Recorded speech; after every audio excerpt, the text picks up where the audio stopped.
নমস্কার বন্ধুরা, আজ আমি তোমাদের সঙ্গে একটা ব্লগ শেয়ার করতে চলেছি। দেখো কিসের ব্লগ নিয়ে এসেছি, চিনতে পারছো? হ্যাঁ, ঠিক ধরেছো। আমাদের বাড়ি আজ মনসা পুজো, রান্না পুজো। অনেক রকম রান্না হবে। এই দেখো, এটা হচ্ছে সজনে শাক রান্না। মানে এ তরকারি, ডাল তরকারি রান্না নয়, সব কিছু ভাজা। শুধু ভাজা আর ভাজা, যে যত রকম পারবে শুধু ভাজা করবে। ঢ্যাঁড়স ভাজা, এগুলো হচ্ছে গোল গোল করে আলু ভাজা, এই এক ধরনের আলু ভাজা, করলা ভাজা, তারপর আরও অনেক কিছু আছে, চিচিঙে, কুমড়ো, ওল, কত নাম বলবো।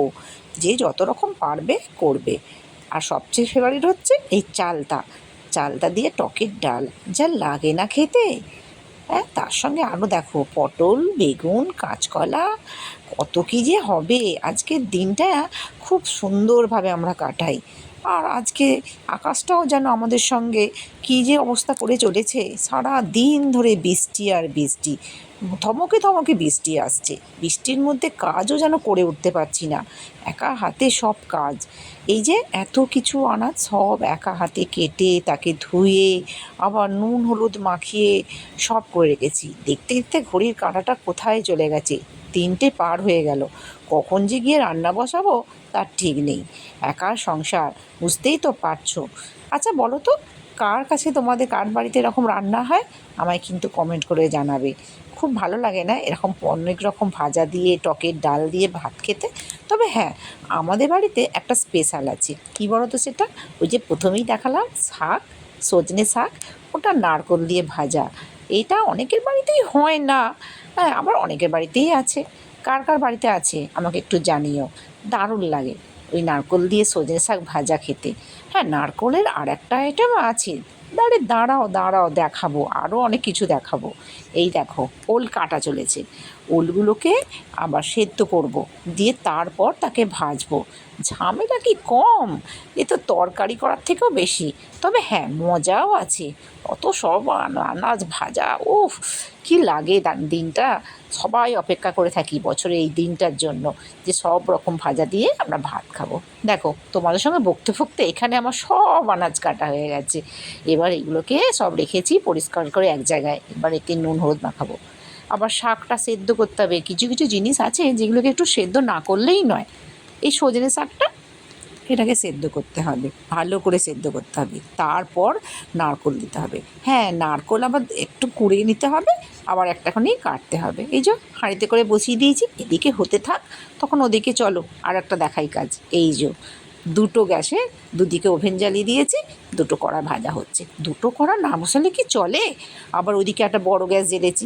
এই যে সব হলুদ মাখিয়ে নুন মাখিয়ে সব রেডি করে রেখে দিয়েছি হাতের সামনে। টপ করে ভাজবো, তেলে দেবো আর ভাজবো। কি তাড়াতাড়ি, তবেই তো হবে, তবে তো রান্না আমার এগোবে। আর ওইদিকে বৃষ্টি, বৃষ্টি তো একদম সঙ্গ আমার দিচ্ছে। নারকেলগুলোও রেডি করা আছে, এগুলোকে এখন কুড়তে হবে, আবার নারকেল ছাড়াতে হবে, খোসাগুলোকে বাদ দিয়ে তাকে আবার কুচি কুচি করে কাটতে হবে। এই যে নারকেল ছাড়াবার কাজ শুরু হয়ে গেছে। এইবার এইগুলো খোসাগুলো ছাড়িয়ে ছোটো ছোটো করে কেটে ওতে এবার নুন হলুদ মাখাতে হবে। তারপর তো লাগে না খেতে। আজকে তো গরম গরম খাবোই, তার সঙ্গে আবার কালকে পান্তা ভাত দিয়ে খাবো, কি মজাই লাগবে। ভাজাগুলো যখন খাবো তার সঙ্গে ওই চালতার ডালটা পড়বে, যেন অমৃত। এই তো বলতে বলতেই চালটা পুরো একদম টপরক টকবক করে ফুটতে শুরু করে দিয়েছে ডালের সঙ্গে। তবে হ্যাঁ, এই যে এদিকে শাক ভাজাও শুরু হয়ে গেছে, দেখতে যেন কীরকম লাগছে না? দাঁড়াও দাঁড়াও, আসল খেলাটা তো এইবার। এই যে নারকেল কুড়োটা এবার ওই শাকের ওপর পড়বে, তারপরই তো আসল মজাটা। তবে হ্যাঁ, এই রান্নাটা আমি এর আগে অনেকবার করেছি, কিন্তু এই রান্না পুজোর মতন হয় না। এইটা আজকের দিনে যতটা হবে, অন্য সময় এই টেস্টটা আমি আনতে পারি না, কেন কি জানি। হয়তো মায়ের ইচ্ছা, আজকের দিনের জন্য ও একটু স্পেশাল খাবে, ঝরঝরে করে ভাজা হয়ে গেছে। এই শাক ভাজাটা, যেমন এই শাকটা খুব উপকার, খেতেও দারুণ। দেখো দেখতে দেখতে আমার সব রান্না বান্না শেষ। ভাজা কতগুলো হয়েছে দেখলে? দেখো দেখাচ্ছি, দেখো কোনগুলো কি ভাজা। দু রকমের আলু ভাজা করেছি, তার সঙ্গে যে নারকেল ভাজা, ওদিকে আছে এই যে ওল ভাজা, কাঁচকলা ভাজা, চিচিঙে ভাজা, আরও কত কী, এই যে কুমড়ো, বেগুন, এদিকে আবার শাক ভাজাও রেখেছি। দেখেছো কেমন লাগছে? এদিকে যে পটল আছে, করলা আছে, ঢ্যাঁড়স আছে, সব রকম ভাজা হয়ে গেছে। ওই 11-12 রকম হবে, তার সঙ্গে চালতার ডাল। আর একটা জিনিস আছে, এই যে মাটির হাঁড়ির ভাত। ঠাকুরের হাঁড়ি এইটাতেই আসল। একে আবার সেই পাটের দড়িকে করে তবেই তাকে নামাতে হয়। এই যে উপর করে দিয়েছি ঠাকুরের ভাত রেডি। কালকে এই আজকে তো গরম গরম খাবো, কালকে খাবো পান্তা।